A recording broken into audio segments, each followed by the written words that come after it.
নমস্কার, আমি আকাশ। তো আজকে আমি যে বিষয়টা নিয়ে আলোচনা করতে চাই সেটা সবারই প্রিয় বিষয়।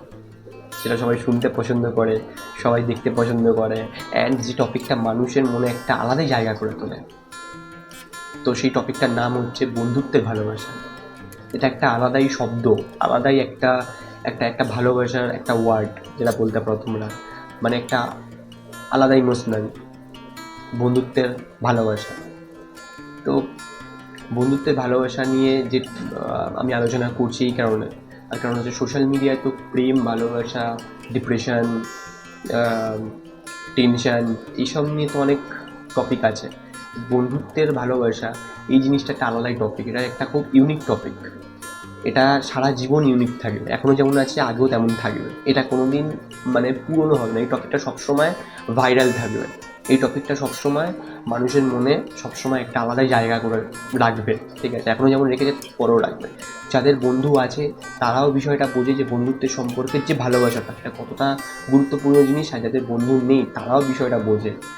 যাদের বন্ধু হয়ে তারাও বিষয়টা ভালোবাসে, বন্ধুত্বের সম্পর্কের বিষয়টা তারাও শুনতে ভালোবাসে।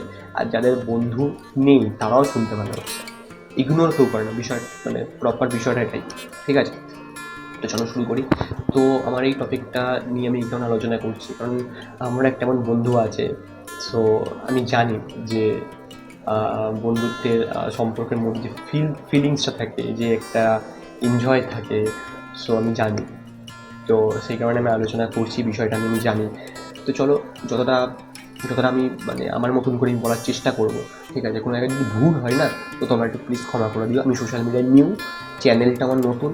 তো কমেন্টস করো, কোথাও যদি ভুল হয় আমি চেঞ্জ করবো, আমি মানে স্ক্রিনটা আরও ইমপ্রুভ করবো, ঠিক আছে? চলো শুরু করি। তাহলে শোনো, তোমাদের এমন এমন সময় তোমাদের এসছে যখন তোমাদের মনে হয়েছে যে আর আমাদের সব কিছু শেষ হয়ে গেছে, বা এত কাজের প্রেশার, ফ্রি টাইম পাচ্ছ না একটু কারোর সাথে কথা বলার, একটু হাসার। তো সেই কারণে তোমরা খুব টেনশনে আছো, বা তোমরা কোনো কারণে ডিপ্রেশনে চলে গেছো, বা তোমরা কোনো কারণে কষ্ট পাচ্ছ। কিন্তু সেই সময় তোমাদের কাছে যদি একটা বন্ধু থাকে, জেনুইন ফ্রেন্ড থাকে, তাহলে বিশ্বাস করো তোমরা আবার উঠে দাঁড়াতে শিখবে। একটা এমন তোমাদের কাছে যদি ফ্রেন্ড থাকে, একটা এমন তোমাদের কাছে যদি বন্ধু থাকে যে তোমাদের কাঁধে হাত রাখবে, হাত রেখে তোমাকে সাহস দেবে, তোমাকে বোঝাবে, বিশ্বাস করো তুমি যতই কঠিন ডিপ্রেশনে থাকো না কেন, যতই কঠিন চিন্তায় থাকো না কেন, যতই কাজের প্রেশারে থাকো না কেন, তোমার ফেসে একটা আমাদের স্মাইল থাকবে। অ্যান্ড তুমি যতই চাপে থাকো না কেন, ধীরে ধীরে ধীরে ধীরে তোমাদের সেই চাপটা, যে ব্রেনে যে তোমাদের চাপ একটা আছে, সেটা কমে যাবে। তোমরা বুঝতে পারবে না কীভাবে, বাট হ্যাঁ, ধীরে ধীরে ধীরে ধীরে তোমরা তোমাদের যে ডিপ্রেশন বা তোমাদের যে প্রেশার, এগুলো ধীরে ধীরে ধীরে ধীরে কমতে থাকবে। তো এটা হচ্ছে বন্ধুত্বের সম্পর্ক, প্রথম, খুব গুরুত্বপূর্ণ।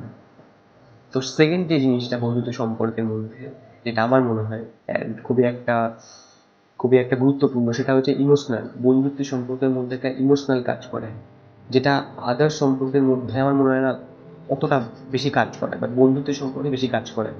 কারণ একটা বন্ধু আরেকটা বন্ধুকে যখন হাত ধরে তাকে বলে যে তুই একা নেই ভাই, আমিও তোর সাথে আছি, তখন একটা আলাদাই ফিলিংস, তখন একটা আলাদাই হ্যাপি তোমার ফেসে দেখা যায়, বোঝা যায়, ঠিক আছে?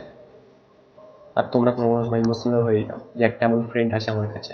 জানি এখনকার সমাজে হয়তো এরকম বন্ধু বান্ধব তোমরা খুব কম পাবে, এরকম মানুষ নেই এখনকার সমাজে, বাট সংখ্যায় কম হলেও কিছু এমন আছে যারা এখন এই পৃথিবীতে আহ, ভালো মানুষ আছে, যারা ভালো বন্ধু হিসাবে সাথ দেয়, ভালো বন্ধু হিসাবে তোমাকে সাহস দেবে।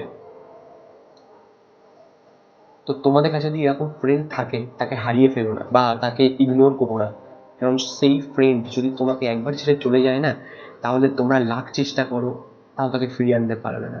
হ্যাঁ মানছি, তোমাদের যদি কোনো তোমার যদি ভালো বন্ধু তুমি যদি মানে ইগনোর করো, বা তাকে যদি পাত্তা না দাও, সে তোমার লাইফ দিয়ে চলে যাবে।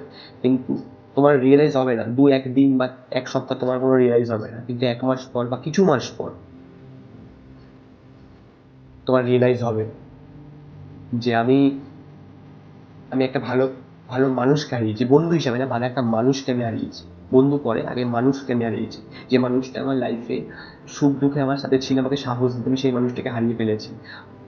তখন তুমি লাখ চেষ্টা করো, তুমি আর তাকে ফিরিয়ে আনতে পারবে না, কারণ ভগবান, ওপরবেলা একবারই সুযোগ দেয়, একবারই সুযোগ দেয় তোমাকে, যে তুমি সেই ভালো মানুষটাকে টিকিয়ে রাখো।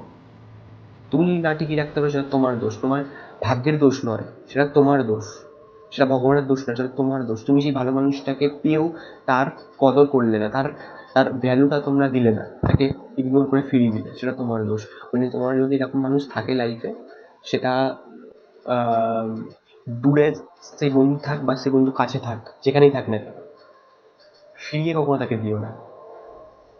ফিরিয়ে দিলে আর কোনোদিন পাবে না, সারা জীবন মাথা ফিরবে যে কেন আমি তাকে ভ্যালু দিলাম না, তাকে কেন আমি ফিরিয়ে দিলাম। এটা হয়। সো ব্যাস এইটুকুনি বলতে চাই আমি, যে বন্ধুত্বের যে সম্পর্কটা আছে, এটা একটা খুবই খুবই ভালো সম্পর্ক, অ্যান্ড খুবই একটা ইমোশনাল সম্পর্ক, খুবই খুশির ব্যাপার। অ্যান্ড যার বন্ধু আছে এরকম, সে তো অবশ্যই বুঝবে, যার বন্ধু নেই সেও বুঝবে, সেও পুরো ব্যাপারটা বুঝবে, ঠিক আছে? তো এইটুখানি আমি এখন বলবো। অ্যান্ড যদি আরও কিছু টপিক আমি খুঁজে পাই, তো সেই নিয়ে আমি ভিডিও বানাবো। অ্যান্ড আমি নিউ, আবার আমি বলছি, আমি প্রপার নিউ, মানে নিউ ইউটিউব চ্যানেল, ক্যামেরার সামনে এভাবে কথা বলার অভ্যাস নেই, আমি তাও বলছি সাহস করে। তোমরা কমেন্ট করে অবশ্যই জানাও, যেখানে ভুল হবে সেটা বলবে, যেখানে ঠিক হবে ওটাও বলবে। খারাপ ভালো তো চলতেই থাকে, ভালো হলে আমি খুশি হব, ভালো কমেন্ট পেলে আমি খুশি হব, খারাপ কমেন্ট পেলে আমি আমার ভুলটা সংশোধন করার চেষ্টা করব, ঠিক আছে? কমেন্ট অবশ্যই করো, এটা আমার রিকোয়েস্ট ছিল সবার কাছে। Thank you so much, love you, thank you.